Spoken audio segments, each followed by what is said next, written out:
one more. That's the one that I see in my eyes right now. Okay, but the purity of Christ and what he did, I read that one there. I think it's over 17. It says there's major stuff in fact. Oh, yes, well, you're talking about later in Revelation, the people during the tribulation period. That's right. Same thing. They are given white garments and they're told wait a little longer, and so the world has to go through some more tribulations. That's correct as well. So it is seen throughout the book of Revelation where white garments are indications of Christ's perfection being bestowed upon a person. And that's what's being talked about here. No spot or blemish. We are cleansed and purified because of Christ. Okay, so we're brought to a state of sinless perfection. The idea of a wrinkle is that of the consequences of sin, getting old and dying. The word for wrinkle is rhutus, and is only found here in the Bible. It is the sign of aging. We get the word rheumatism, okay? Those type of words come from that root. This will no longer be evident. There will be no more wrinkles on a person. Our old nature in Adam will be removed, and we will be forever in a state of youthful vitality. No wrinkle of Adam will be detected. Now, what it's going to be like, some people say you're going to be 16 when you're glorified, and some people say, no, you're going to be 30 years old. We have no idea. The Bible doesn't talk about those kind of things, okay? All we know is that we will not have any spot or wrinkle. We will never age in the sense of getting older, but we will get older because we'll live forever. So we'll be, how old are you now? I'm 5,972,000 years old today, whatever. Okay, we're going to go on forever, but we will have no spot or wrinkle. We will have baby skin. Baby skin, yeah. See, now Burke he's inserting into the word baby skin. No, it's, yeah, whatever it is going to be, it's going to be so, whatever works, it's going to be so beautiful. It's going to be so wonderful that we can't even imagine it right now. You know, just look at what, I bring it up from time to time, Eve's reaction after being kicked out of the garden and the naming of her first two children. And it says all you need to know. She named the first one Cain, Kainan. I have acquired a son. She's going back to paradise. She's so happy. She says, I have made a man with the Lord. I have brought about my own salvation, and I'm going back to paradise. And then the next one she names Abel. His name is Hevel in Hebrew. It's breath. It's just breath that disappears on a cold day. You see it fade away, and you'll never see what you wanted again. And that's what she realized. Cain isn't getting me back to glory.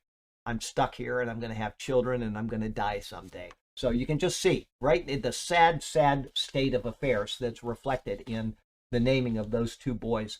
And it shows you how wonderful whatever they had was, because it's all she could think about. Okay, so further, we got the spot, the wrinkle, the youthful vitality, the baby skin. Further, Paul continues by stating that there will not be any such thing. Man, won't that be great? There will be nothing which detracts from the beauty of Christ's bride. We will be wholly undefiled, perfectly radiant, and eternally set in our status as Christ's precious bride. We shall be holy and without blemish. No error or fault will remain in us when we are presented. Man, I can't wait for that day. I just can't wait the day I stop letting the Lord down. This idea harkens back to the sacrifices of the Old Testament, where animals were to be without blemish. Sometimes it said without spot and blemish, okay, when presented as an offering to the Lord. They were to have no marks which detracted from their perfection. Now, that's not looking at us. That's just a similar analogy. But those were looking to Christ, who was the true lamb without spot or blemish. I'm just making a comparison that we will be like that, because when we see him, we will be like him. Okay, so they were presented as an offering to the Lord. They were to have no marks which detracted from their perfection. So will be the bride of Christ when we are presented to him. This is found in Revelation chapter 19, where it says in verse... My Bible reads here in this, present the church in all of her glory. In all of her glory. And that of the transfiguration. Absolutely. In all his glory, yeah. Transfiguration of Christ, and we're going to have something like that. When we see him, we will be like him.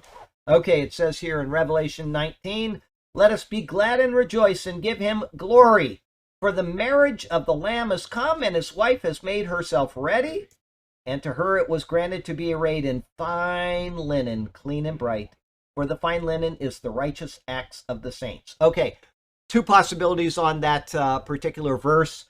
The fine linen is the righteous acts of the saints, or the fine linen is the righteousness of the saints. I would 100% say that it is righteousness of the saints, because Christ is our righteousness. Our righteous acts are nothing compared to what Christ has done. So, we can say, oh, look at all the great things we've done and we're getting these garments. I disagree. The word should be translated as righteousness, and it's because of an imputed righteousness, not our own. But what's it? He's made to us righteous. That's right. Wisdom, right? He has made to us. We don't have anything to do with it. I tell you what, even in these bodies, after being saved, I'm sorry, the things we do they're tainted with sin. It is all about Christ. All about Christ. Okay, we're going to be done here right now. Life application. Let me circle this while I'm thinking of it. Life application. Christ has done his part for his bride, and he will continue to do so for her until the wonderful day when he presents her to himself. As this is so, shouldn't we be endeavoring to do the same? Shouldn't we? Let us strive for perfection, which even if unattainable in this life, is what our betrothed would ask of us.